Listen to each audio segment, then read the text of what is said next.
So, plastic is the villain of the week. Again.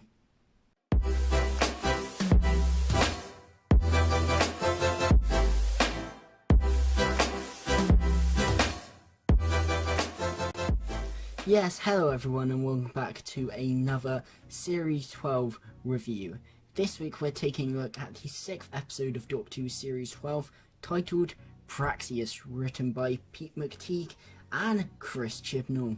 But to be honest, I really wasn't looking forward to this episode. Not that there was anything in particular that really made me think, oh, I just don't want to watch it. Nothing at all. I just mean there wasn't really anything that was really hooking me in. Like last week it was the Jadoon, and the previous week it was, Tesla and the idea of a historical. Whereas the synopsis for this episode was particularly vague. It just seemed rather large in scale, various different things happening across the globe and are connected somehow. That was pretty much the synopsis for this episode, and it's not really got anything that's really hooking you in necessarily. So it kind of left me feeling a bit going into this episode.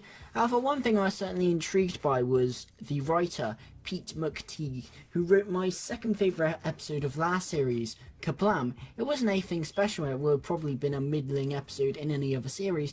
However, based on the quality of last series, I thought it was a pretty good episode. So I was excited to see what else he would bring to the table. And also Chris Chibnall was writing this episode, which again gave me a little bit to worry about, because he co-wrote last week's episode and it saw Vinny Patel's Jadoon script kind of derailed for a lot more arc heavy stuff. So it kind of made me think, is this script gonna be derailed for arc heavy stuff?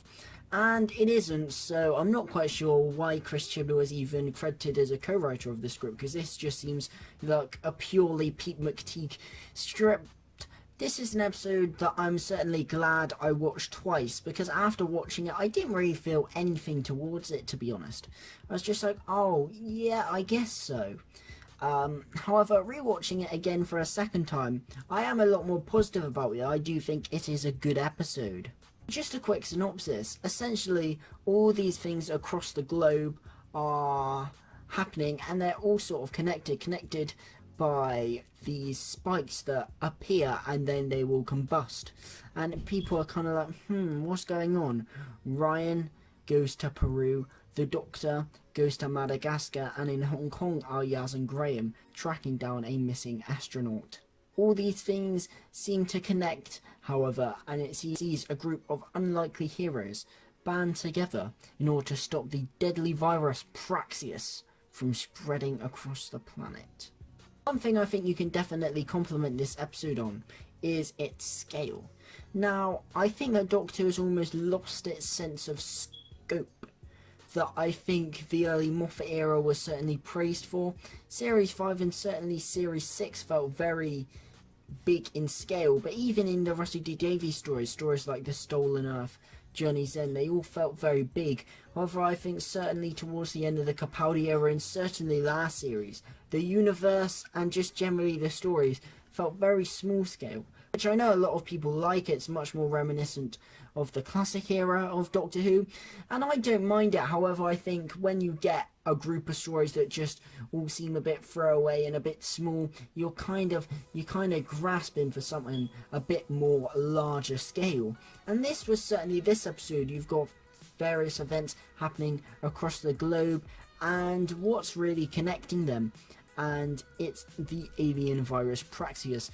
And this episode being very large in scale, lots of different locations, lots of different characters, means that the episode moves at quite a quick pace. And I think that definitely adds to the episode. It's something that, for this series just generally, I think the pacing's been so much better than it was in Series 11. A lot of Series 11 was just kind of slow stories that we were just dawdling along with the Doctor and the companions, and that started to get quite dull after a while for Series 11. However, certainly this series, the pacing is a lot better. I remember recalling in my Nikola Tesla's Night of Terror review how good the pacing was in that episode. And I think the pacing's good here because it's just got such a quick pace which gets you very intrigued into the story where these various things are happening and you're waiting to see how they are connected. You know, Ryan's off in Peru, Yaz and Graham are off in Hong Kong, and the Doctor ends up in Madagascar. They're very random events and you're kind of very intrigued to see how these all link, which I think was certainly something that was good. It was a very good setup towards the beginning of this episode that really hooked you in, and I think Pete McTeague did a very good job of that.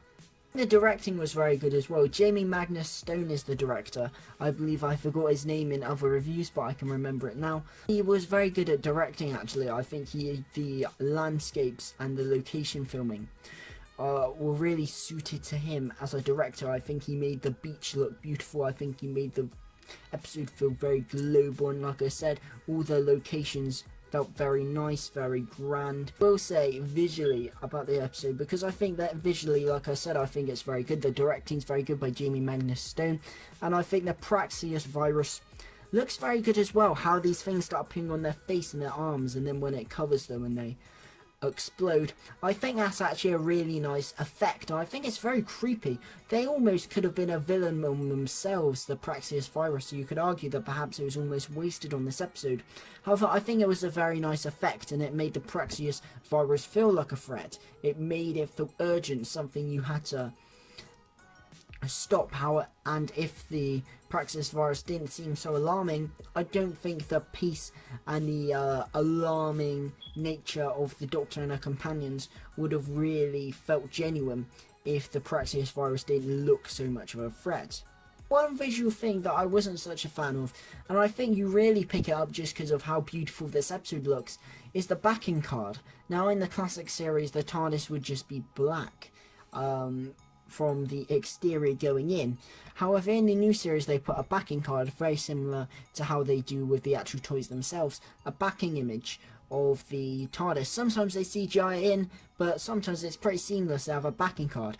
However, I don't know whether the way it was shot or how the TARDIS was angled in this episode, but it's something I've never noticed before. But the TARDIS backing card for the console room was just very obvious. It looked like a backing card. Like I said, I'm not quite sure why it looks like a backing card, to be honest, because like I said, this is done pretty much in every other episode and you don't really notice it. However, in this episode, for some reason, it just stuck out like a sore thumb and you could really notice it. And as I said, I'm not quite sure whether this was because that the episode just looks so brilliant itself. Clearly the BBC have spent a lot of money on it, but because it looks beautiful, but I don't know whether it's because the episode looks so good that this was very noticeable, or it was just something they did with the backing card that made it very noticeable. I don't know whether it's because it's higher or lower or not. It's just something that I thought to mention. However, the directing, as I said, was very good. Jamie Magnus Stone, the beach, you know, it looked very beautiful, and I think the directing this series has been really good. You know, Jamie Magnus Stone, Nina Manzoor, you know, Lee Haven Jones, and we've got Emma Sullivan next week, a new director. I think they're just all very good directors, and I think the direction last year from Jamie Charles, Mark Tondre, Samri Abrahamian and Jennifer Perot, last series, I don't know, I just wasn't really feeling it. I think the episodes, the angles weren't very inventive, and it felt like it was being directed like any old drama, and the episode, like I said, the direction felt flat. However, this series, certainly the direction has been so much better, and like I said, the direction in this episode is very good. One thing I think I'll mention, and it's not necessarily something to do with this episode specifically, it's something to do with the whole series yet again, but I've actually forgotten to mention it in this series of reviews. But the TARDIS, now you remember last series that I wasn't a big fan of this console room, and I'll still say it's probably my least favourite TARDIS console room. Oh, it's between this and the 80s TARDIS console room for my least favourite, the one with the buttons. However, they've really improved it. I remember last series saying it was so cramped, it was so dark and dingy, However, this series, I'm not quite sure what they've done. They're certainly lighting it so much better. It's a lot brighter, it feels a lot more homely, and it doesn't feel so cramped. And I think there's a lot more different colours, whereas last series it was just black and orange. This series there's a lot more blues in here, and I like how the TARDIS changes colour from orange to blue. And there seems a lot more levels, a lot more props inside. So that's a lot better. As I say, it's not really something specific to this episode. However, it's just something that I have been meaning to talk about for the whole series as a big improvement, and I've only just remembered to talk about it now. But yes, the TARDIS interior, while not perfect, looks so much better in this series. And one thing I can say is it does suit Jodie rather well. As I've said, the pacing is very good for this episode. I just think the whole idea is quite interesting. Obviously, this virus that is spreading, and you know, it's occurring in various different parts of the world, and the Doctor and co need to connect the dots, is a very intriguing premise. And I think the virus as a whole is a pretty good enemy, if you like, for the story. We kind of have these serviceable gas mask wearing guys with guns for a little bit, but really they're just people who have been infected by Praxeus from an alien world. So they're just kind of filler villains, because there's not really a villain in this story, I guess. You know, you have Suki, but again, she's not really a villain. I think that the virus, however, is nice, and if this episode was in Series 11, I would have groaned just because of the poor villains. However, the better villains we've had in this series, I think it's then you can afford to have an episode like this where the main villain is a virus. And this does lead me down why perhaps maybe I didn't enjoy this episode so much on first watch, because there were so many rumours about who the villains might be. Now in the episode, the Doctor talks about the Autons, and I did not think that this virus was created by the nesting consciousness. Maybe I should have actually. When you think about it, the connections were obvious, and maybe I should have been theorising in my head that the Autons could be behind it. However, for some reason it didn't. I didn't connect the dots. The villains that I thought were going to be behind this were the Sea Devils, the aquatic cousins of the Silurians. Now, they haven't appeared since Warriors of the Deep. They only had 2 stories, the Warriors of the Deep and their original appearance, aptly titled the Sea Devils. And there were so many rumours in last series and in this series that the Sea Devils would return. However, it does seem unlikely now. And especially when the Doctor said Autons, I thought, well, she's name-dropped Autons, so does that mean that it is going to be the Sea Devils? And I kind of half hoped it would be the Sea Devils and half not, because it was at that point in the episode that if the Sea Devils were behind it, it would be merely a cameo. And unfortunately, I wouldn't have liked that, because it would have felt like the episode should have been a 2-parter, and would have had a rushed wrap-up with a underused villain. And I was almost kind of glad that that wasn't there. But I think particularly when you're in Beneath the Sea and it's like the net covering, it really convinced me of the Sea Devils. And like I said, part of me still wishes it was the Sea Devils. However, I think for the greater good of the episode, it was much better that it wasn't. And as I said, knowing it's not the Sea Devils or the Autons or anything behind it, on a second watch you can appreciate the threat and the episode much more, and you can appreciate it for what it is, I suppose. Let's talk about some characters then, because there are certainly a fair few characters in this story. However, I would argue that unlike Orphan 55, none of them really feel underused. There is one guy called Aramu, I think, played by Fapello Maropefella. Sorry if I'm mispronouncing that name. I think it's pretty obvious that I am. However, that's what it looks like as it's spelt. I thought this character was underused. He doesn't really get much to do. And he's kind of pointless. He just goes outside and just watches the birds. It wasn't a bad little performance for the very little lines Fapello got. However, I think what really makes him feel like a spare part is when he dies and there's no reference. None of the characters ever acknowledges his death or even really notices that he died, and the episode never makes a mention of it, which really makes him feel like a spare part, and perhaps he was the one character too many. Another character, Gabriella, played by Joanna Borja, also felt like a bit of a spare part. I don't think Joanna is the best actress, and I think that it's kind of obvious as you're watching the episode. She just isn't as good an actress, and she's outperformed by Tosin Cole, and that takes a lot to do, really. I just didn't think she really played a part in the episode that much like Aramu. She goes off with Yaz, but she doesn't really get much to do, and she feels a bit emotionally distant. She has a couple of moments where she feels emotion for her best friend dying. However, afterwards in the episode, she doesn't seem too mournful, which is a bit unbelievable. And as I said, it wasn't the greatest performance, and I think the character was slightly unnecessary. However, I think there were some good performances by Molly Harris, who played Suki Chen, Matthew McNulty, who played Adam Lang, and Warren Brown, who played Jake. Now, Suki Cheng, she's not in the story that much when you think about it. However, I thought it was a good performance. She is a very convincing scientist, and she performed her lines of exposition well, and I thought she seemed quite a nice character. However, it did kind of come out of left field where it was revealed that she was an alien. Obviously, when watching the episode a second time, you can pick up on the fact that she seems to have everything in this lab, mainly only because the Doctor makes a note about it. It reminds me of the Pandora opens, when the Doctor notices that Amy's favourite book is Pandora's Box, and her favourite school topic was the Romans. You probably wouldn't have put two and two together unless the Doctor had actually explicitly said it.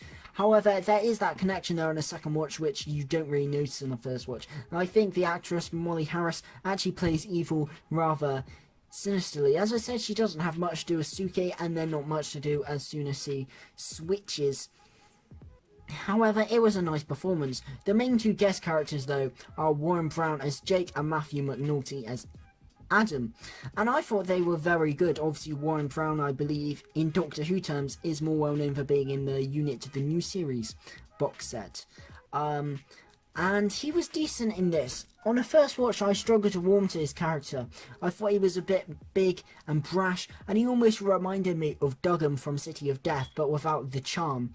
That scene where Yaz and Graham are gonna try and open the door, and then he just kicks the door down, I thought was very Duggan from City of Death. However, towards the end, you kind of warm to him. He has nice heart-to-heart moments with Graham and then his husband Adam, and these scenes I thought slightly deteriorated the pace on the first watch. However, I think they do fit in nicely on a second watch. It's not like in the Saranga Conundrum when Ryan and Yaz are just talking in the middle of the episode and the episode slows to a halt. Here it actually works. And yeah, I thought these characters were quite nicely developed, and you are glad that the pair get together at the end of the episode because it feels organic, and it's nice because the characters felt quite developed and were likeable. As I said, even if I didn't really warm to Jake on a first watch, on a second watch I certainly did, and I think Matthew McNulty as Adam was pretty good as well. He played a sick astronaut quite well. Ending for Jake I thought was perhaps a bit, well, on a first watch I was kind of hoping he would die, and was slightly disappointed that it was a cop-out and he survived, because I thought, you know, no one dies in Doctor Who, that kind of thing that Moffat started. And there was all this controversy that the Doctor could have saved Adric then, because obviously, as we know, at the end of Earthshock, Adric gets blown up. And obviously, going by the logic that is used in this episode, the Doctor technically could have saved Adric. It doesn't bother me too much. It would have been nice if there's a line in the episode where the Doctor's like, oh, wish I could have done that before, or something, just alluding to Adric, but there isn't. But yeah, his end doesn't really bother me. I think in the second watch it does work that he stays alive, and I do like the feel-good ending you get at the end of this episode. Let's talk about our TARDIS team then. We've got Mandip Gill as Yaz, Tosin Cole as Ryan, and Bradley Walsh as Graham. Now, I do like the fact that they're all split up for this episode, because as we've said a lot of the time in Series 11 and in Series 12, the companions, there's too many of them, and it seems like a broken record at this point, and it very much is, but there are too many companions. However, I think splitting them up for this episode not only added this episode more scale, added the guest cast more scale because they're off doing their own things, but it gave the companions a lot more access and free roam to star. I thought Tosin Cole as Ryan, you know, I have been a bit critical of him this series especially, not so much last series, but this series I think his acting chops aren't the best, and that's really kind of shown so far this series. However, I think this episode he was much better, and I think he brought all the scenes, like when he's in Peru with the birds where he has to dissect the bird, and where he's talking to Gabriella about losing her friend. I thought he was pretty good actually. I'd say it's probably Ryan's best episode. Tosin Cole's best acted episode. Certainly this series, as I said, I can't really remember his performances in last series because I'll put it lightly, I haven't had the enthusiasm to watch any episodes from series 11 again since I watched them a second time for the review. So my memory of his acting in that series is phasing. However, this is certainly Tosin's best episode this series. I thought Yaz got a fair bit to do, not as much as I thought in the first watch. In the first watch I thought, yeah, Yaz really shine in this episode. She doesn't have much to do. However, you do see her becoming a bit more independent and enjoying helping people a bit more, which is nice character development, I guess. Graham has a bit more to do in this episode as well. Bradley Walsh, he was the star of Series 11, however his role has been slightly decreased in this series. However, he still gets a few funny moments. However, I do think it's a bit unlikely that he wouldn't know what pathogen means. Jodie Whittaker then, the Doctor. I've been very praiseworthy of the Doctor this series, and again, I'm very praiseworthy, and she is quite serious, not as serious as other episodes. I think this is generally Jodie's most chilled out performance since Spyfall Part 1. However, I do think she has a nice serious moments. She has her nice moments of being alarmed and taking things seriously and treating Praxeus as a threat, and I think she does the high octane, oh my god, what are we gonna do kind of things very well. She's a very good Doctor for that, and I think even the humour in this episode I quite liked. I've said it, but the rubbishy, trashy, you know, referencey humour that we got from Spyfall Part 1 really is nowhere to be seen in the rest of the series, which is good, and I thought the humour worked quite well. So overall for Jodie, I thought this was a very good episode for her. It's not her best performance this series, however it was just a nice, solid, consistent performance, and I did enjoy our Doctor in this episode. See, there is a bit of controversy in this episode because it revolves around saving the planet and plastic. Once again, not too dissimilar from Orphan 55. Now, while I don't think the Orphan 55 ending quite worked, I wasn't quite as angry about it as everyone else because I think it kind of works, although it could have been executed better. However, I think that the whole plastic message in this episode works a lot better, to be honest, than it did in Orphan 55. I think it works pretty well actually, and I think people wouldn't have such a big problem about it if it wasn't for Orphan 55. I think it actually fits really well into this episode, and a virus that feeds on plastic, hence it comes to the Earth. Yeah, that makes sense, and I think it has an environmental idea and actually inserts it into an episode a lot better than Orphan 55 did. So yeah, I have no problem with it in this episode.